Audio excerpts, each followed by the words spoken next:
this ratings agency downgrade. Mixed opinions this morning on how big a deal this is, and certainly the share prices haven't been falling off a cliff.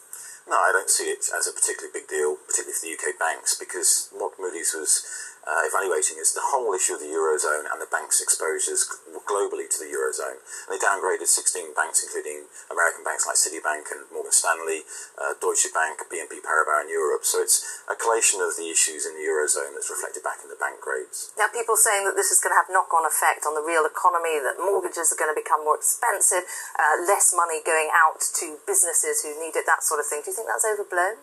Well, it does make the cost of borrowing for the big banks, HSBC, Barclays in particular, more expensive because they've been downgraded, along with RBS, as you mentioned.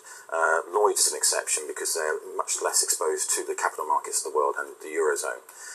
But it does mean that if they got downgraded further, there might be an issue. Right now, they're still A-listed banks, so they're still really good banks. Let me ask you about that. I mean, this is just one credit rating agency. Many of them still are in the sort of A ratings there. I mean, what happens if they get downgraded further, or if other agencies also join in and downgrade them?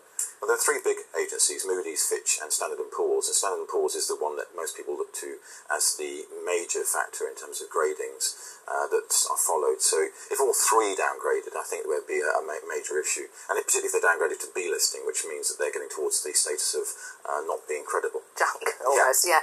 Now, the NatWest outage that I was talking about there, I mean, they're offering to put people right. I mean, that's going to be pretty expensive business for them, isn't it? It may well be. I mean, most banks run on technology, and if they have a technology problem through a systems upgrade or a maintenance issue, which is what NatWest have, then it can be really expensive because people miss payments on mortgages, direct debits, and they have to reimburse any issues or costs that people incur for those. It's kind of a sign of the times, isn't it? Because in the days before faster payments, probably there would have been more checks going on in branches, and this wouldn't have happened. It's sort of ironic, isn't it? Well, we've seen issues with other banks in the past when they've gone through systems changes, and really it's a case of it's a mess up.